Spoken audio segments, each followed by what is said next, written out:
That was how it began, or should I say ended. I was hurrying home to my wife and kids, and I guess I didn't look too closely when I crossed the intersection.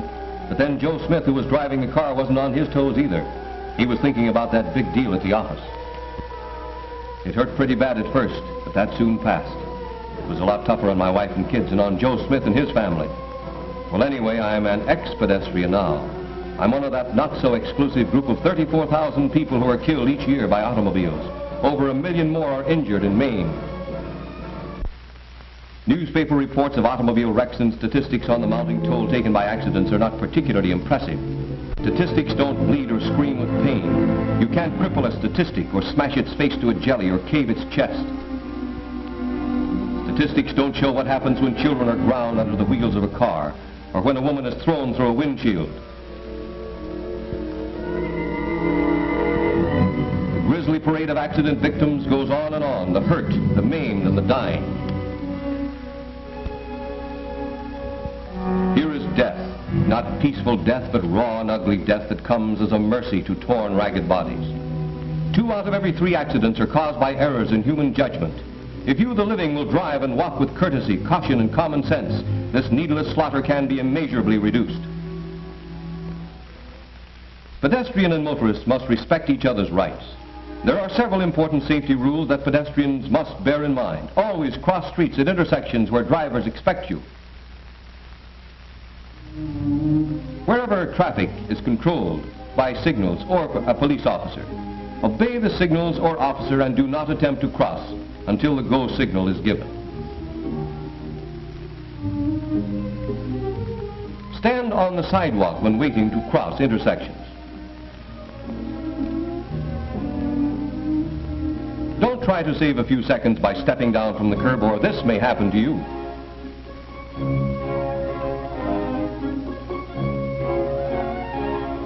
Be extremely cautious when crossing intersections where there are no signals.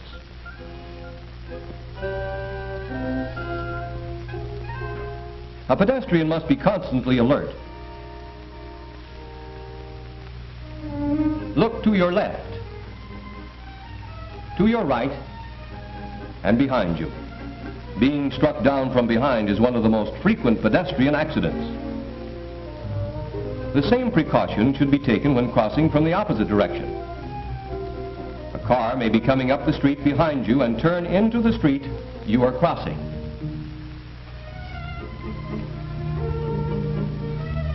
Don't do the unexpected. Drivers are not mind readers. If you change your mind about which way you want to go, do it on the sidewalk, not in an intersection where changing your mind may be fatal.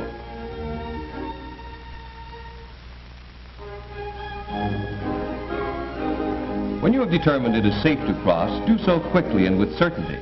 Don't loiter in intersections.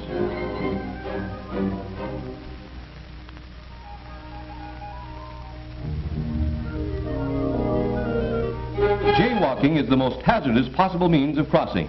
You are more than doubling your chances of being run down. The driver is concerned not only with looking out for pedestrians, but also with watching signals and other vehicles.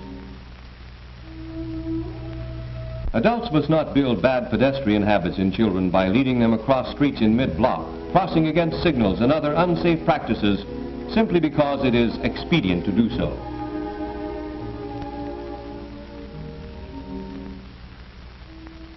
Traffic safety must be taught by word and action to our children as soon as they are able to walk.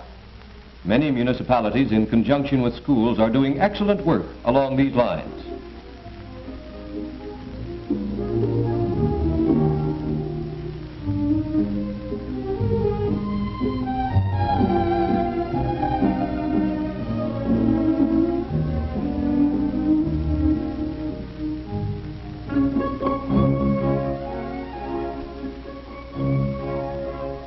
Children should be cautioned not to play in the streets.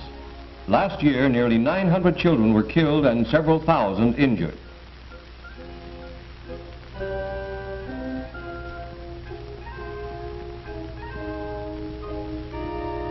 Hitching rides on the back of trucks, streetcars, and automobiles is another dangerous practice through which many children have been badly injured or killed.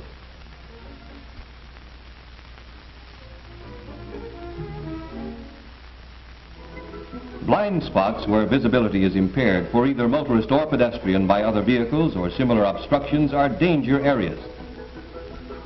When the motorist or pedestrian approaches a blind spot, they should proceed with caution.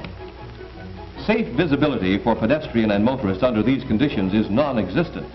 Many states give the pedestrian right-of-way at crosswalks, but don't entirely rely on the motorist to look out for you. Look before you cross. Most pedestrian fatalities are caused by the pedestrian's own negligence. Crossing in front of a bus from which you have just alighted is generally surefire for a ride in an ambulance. Never get out of your car on the street side unless you are absolutely certain there are no cars approaching. Entering and leaving your car on the curbside is the safest practice.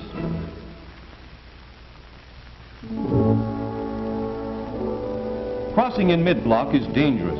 The driver of a parked car may suddenly back up and crush you against the other car. Or you may be run down by an approaching car. The driver seldom sees you in time to stop.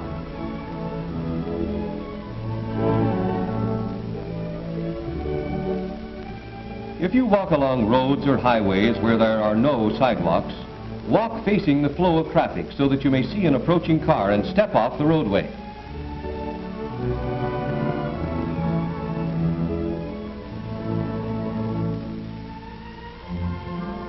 Never walk with your back to approaching traffic. You might be hit or cause a car to swerve, causing a bad accident.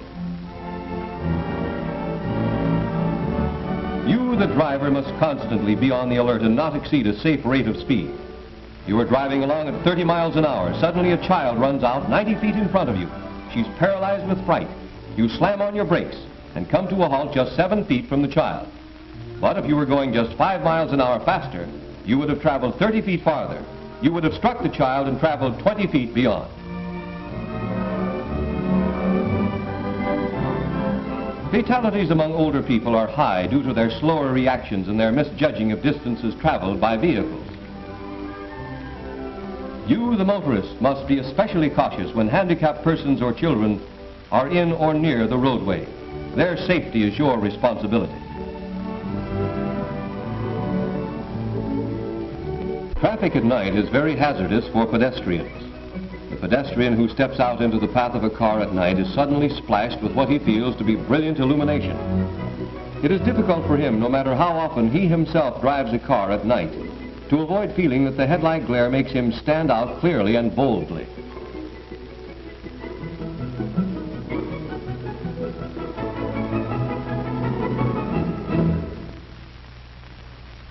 To the driver, the pedestrian illuminated by his headlights is just another object in the midst of 1,000 other such vague shapes. Dark or neutral colored clothes reflect very little light, so that it is almost impossible for a motorist to see a pedestrian until he is within a few feet of him. If, however, the pedestrian wears light-colored clothing or carries something that reflects light, like a newspaper, the driver can instantly see these spots of reflected light. The best rule for walking at night is consider yourself invisible and walk accordingly. And speaking of being invisible, that reminds me that my time is about up. But before I go, I thought you might like to know what happened to Joe Smith, the driver of the car that ran me down. Well, the court awarded my wife $50,000. Of course, Joe hasn't got that kind of money, so he'll have to pay some each month for a long, long time. It's tough. He has a family of his own, too. Well, I'll be seeing you.